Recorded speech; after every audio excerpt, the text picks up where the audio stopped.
Je m'appelle Robin Sandoumi, je suis architecte et j'ai travaillé chez LBBA pendant un peu plus de 2 ans. Et j'ai surtout fait partie du Lab Climat, qui est cette cellule de recherche interne à l'agence qui vise à se poser les questions justement de changement et de transition d'une agence établie liée aux questions climatiques actuelles. Dans le cadre de ce Lab Climat, j'ai eu l'opportunité de participer à la formation Construire éco-responsable qui est dispensée par le Pôle EVA et qui m'a permis de pouvoir réaliser un mémoire qui s'appelle Concevoir l'idéal, réparer le déjà là. C'est une petite utopie de la construction vers une démarche enthousiaste et c'est ce que je vais vous présenter aujourd'hui. Un jour, on se réveille, il y a un peu une violence paradoxale de se dire on a besoin d'un coup de main, on a besoin d'aide, on ne sait pas trop où on se situe. Et, euh, et on a un peu l'impression que tout ce qui se passe autour de nous perd un peu de sens.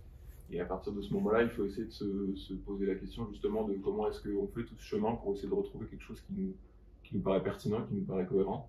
Et c'est ce qu'on va essayer de voir aujourd'hui dans cette petite présentation, c'est comment est-ce qu'on retrouve une formation de conception idéale, de quelque chose qui nous fait du bien, quelque chose qui nous fait plaisir. Le démarrage, il se fait par l'appréhension de ce qui se passe autour de nous. On essaye de comprendre comment on en est arrivé là, un monde jetable, une architecture jetable aussi qui se renouvelle de manière invraisemblable à une vitesse complètement dingue. Et surtout une commande qui évolue de manière complètement très très rapidement et qui parfois en fait s'affranchit de questions un peu plus fondamentales. Et donc le fondement de tout ça, c'est vraiment de se questionner sur comment est-ce qu'on regarde, comment est-ce qu'on comprend, comment est-ce qu'on évolue nous et comment est-ce qu'on propose, comment est-ce qu'on devient une force de proposition, des éléments fédérateurs, des chefs d'orchestre finalement d'un monde et d'une discipline dans laquelle aujourd'hui on doit retrouver une place.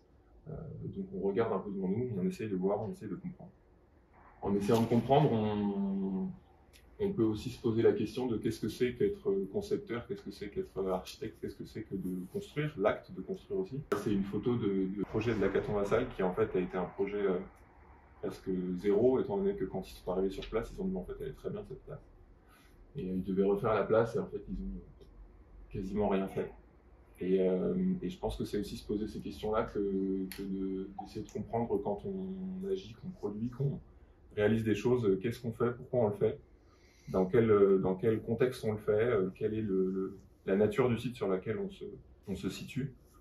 Et c'est fondamental aujourd'hui de se poser des questions quant à la manière d'appréhender les sites sur lesquels on travaille, la manière d'appréhender la ville, l'extérieur de la ville. C'était un point qui paraissait, en tout cas qui me paraissait complètement fondamental, c'était de se dire qu'évidemment la ville se construit différemment que la campagne, au même titre que la falaise se construit différemment que la plaine. Et aujourd'hui, on est dans des villes justement qui sont construites, qui sont denses, qui ont beaucoup de constructions qui sont non utilisées ou non utilisables en l'état.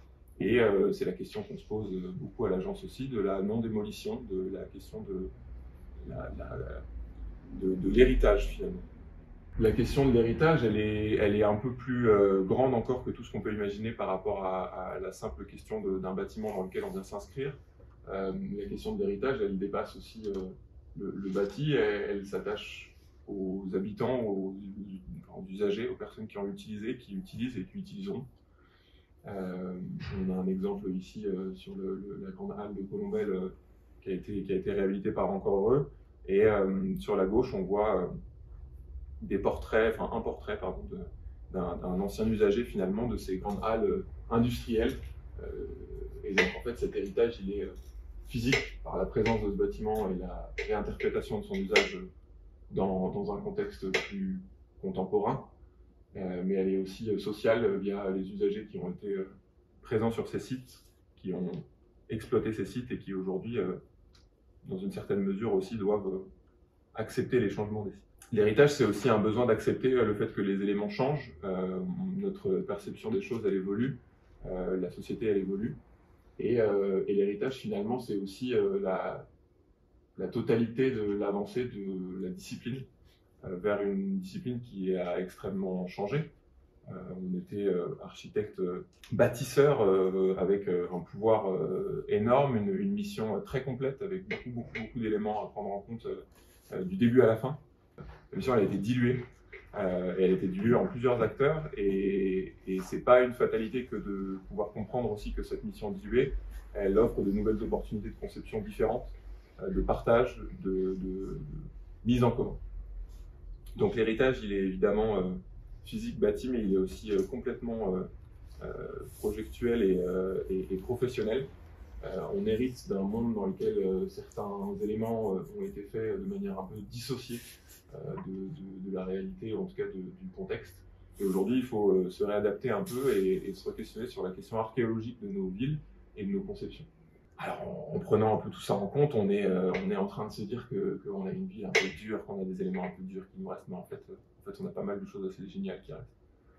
Et justement, en fait, le moyen de se poser un peu la question de ce qu'on a et de ce qui existe, c'est aussi un énorme moteur de conception et d'appréhension sur les éléments qu'on peut concevoir aujourd'hui. Je pense qu'on a la chance à l'agence de beaucoup travailler justement et d'avoir beaucoup travaillé sur cette question de la réhabilitation, qui semble en fait être une évidence sur beaucoup de points.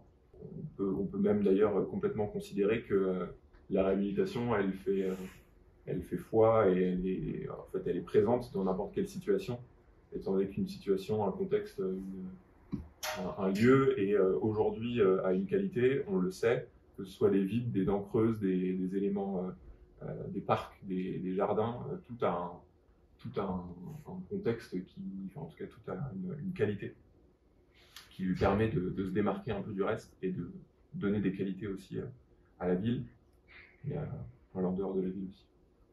Rêver, c'est nous permettre aussi un peu de sortir de justement cette rigidité que nous impose parfois la vivacité du monde post-industriel aussi dans lequel on se situe, avec une violence d'efficacité telle que finalement en fait on se retrouve contraint parfois par des besoins d'aller vite qui nous empêchent et qui inhibent un peu aussi cette possibilité de pouvoir expérimenter, essayer, échanger tous ensemble avec plusieurs acteurs, que ce soit des acteurs de la conception, des acteurs de la commande et des acteurs de la construction, en tout cas de la réalisation. Rêver, c'est se projeter aussi un peu plus dans un imaginaire positif. On passe d'une question du modernisme, comme on a pu en échanger lors du dernier festival, à la question de la modernité. La question de la modernité et la question des suffixes, d'ailleurs en IT ou en able, able en habilité, c'est aussi un changement complètement de mentalité et de vision sur la question de notre appréhension au monde et à l'architecture en général. Et pour ça, il faut qu'on essaye de trouver un peu les moyens de révéler justement ce qu'on a sous la main. Révéler, ça veut dire aussi se projeter un peu dans un nouvel imaginaire où la place de l'architecte n'est plus celle uniquement de concepteur, en tout cas chef d'orchestre, concepteur principal, mais aussi celle d'archéologue, celle d'historien, celui qui va chercher les informations. Révéler, c'est aussi comprendre que la société, elle change d'une manière extrêmement rapide, en temps record, et que tout doit s'adapter, et nous aussi.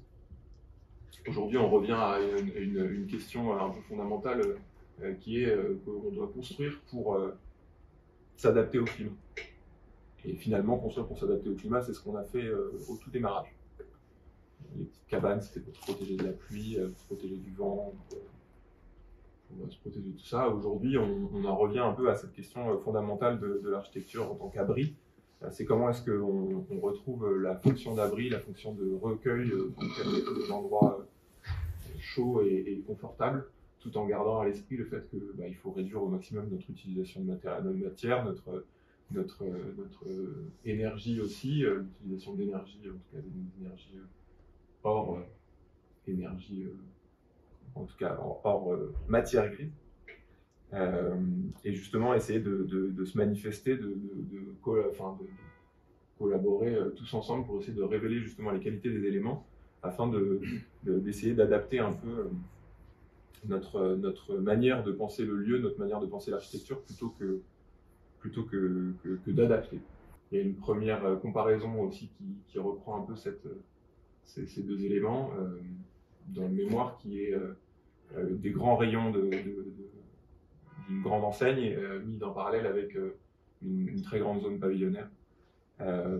Et qui là se traduit un peu différemment par la mode à nouveau, la fast fashion et la fast architecture qui se transforment en une upcycling fashion et une upcycling architecture, si on fait un peu des mots tendance. Mais la question, en fait, elle est plus fondamentalement, elle est aussi de se poser la question de l'esthétique et de la manière dont on veut appréhender la nouvelle esthétique d'une architecture qui finalement se transforme et évolue.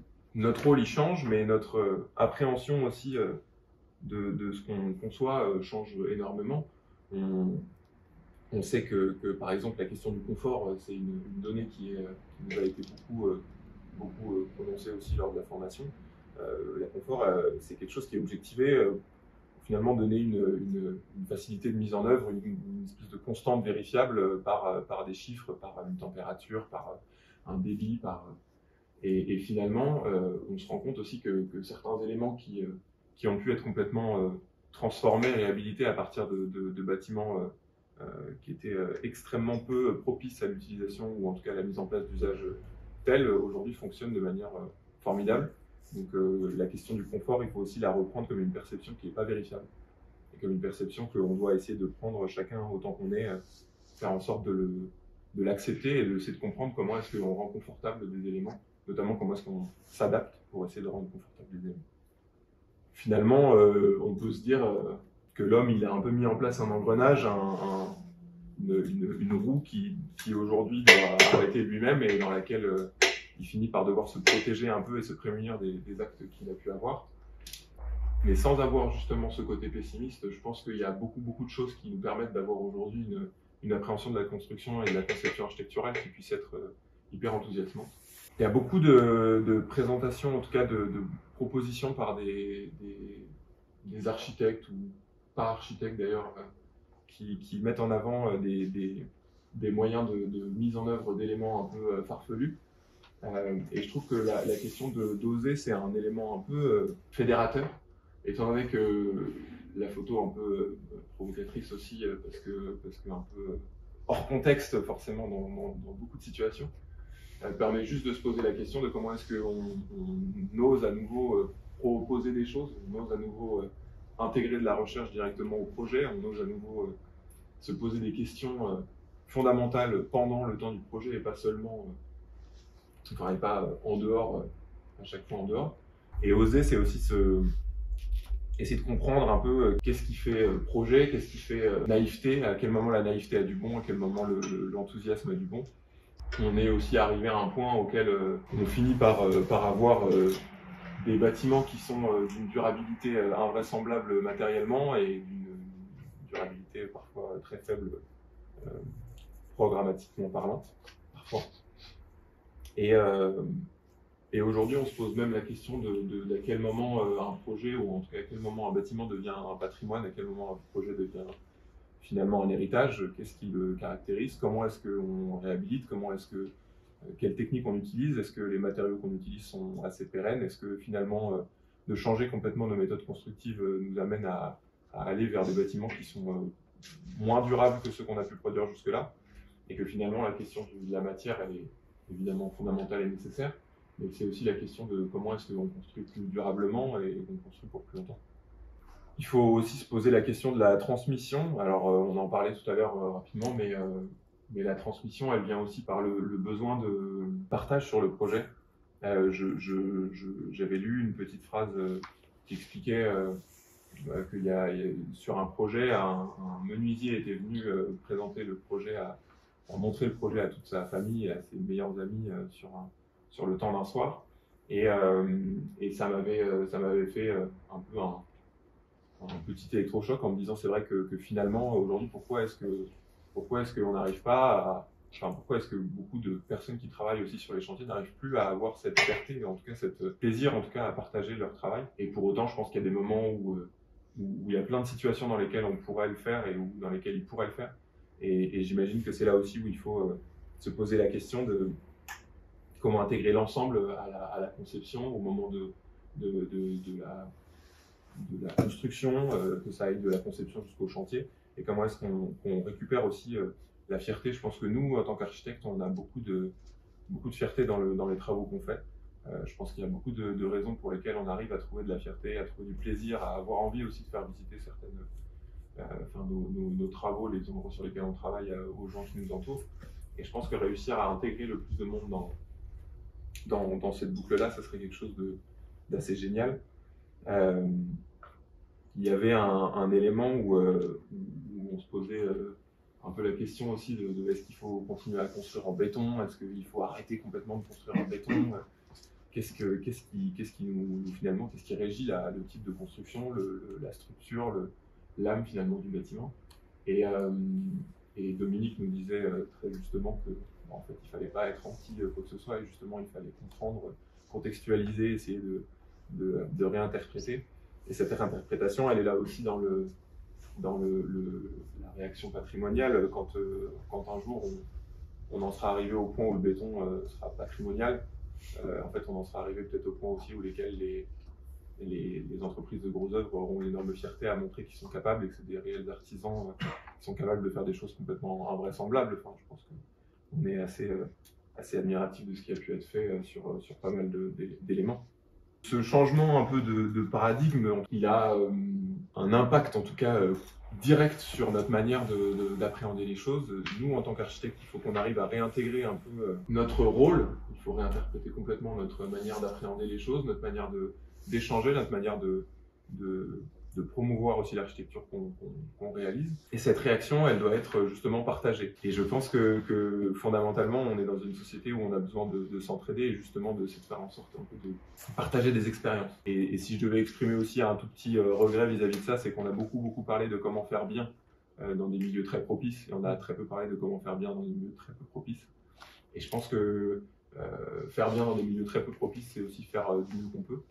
Et je pense qu'aujourd'hui, la question fondamentale, en tout cas, que tous les architectes doivent se poser, c'est comment est-ce que juste on fait bien, comment est-ce qu'on réalise des éléments qui nous paraissent pertinents, comment est-ce qu'on essaie de construire durablement, comment est-ce qu'on essaye de reconstruire durablement, comment est-ce qu'on se projette, est-ce que fondamentalement dans ce qu'on fait, on se projette en tant qu'être humain aussi, quelque chose qui nous paraît cohérent. On voit l'évolution des éléments, deux cathédrales très différentes qui n'ont rien à voir toutes les deux et qui pour autant font patrimoine toutes les deux, une qui est bien plus récente que l'autre, une qui est en béton, l'autre qui ne l'est pas. Comment est-ce que justement en fait on fait patrimoine de notre architecture, comment est-ce que dans la ville on reconstruit, comment est-ce qu'on considère les éléments qui nous entourent. On le voit à l'agence, il y a des éléments qui aujourd'hui ne paraissent complètement invraisemblables là où ils paraissaient complètement normaux il y a quelques années. C'est pareil pour tout le monde dans la vie de tous les jours, c'est pareil dans le projet, c'est pareil dans nos expériences personnelles. Et on voit plein de choses qui se mettent en place. La question de la matière, on en parle avec la terre.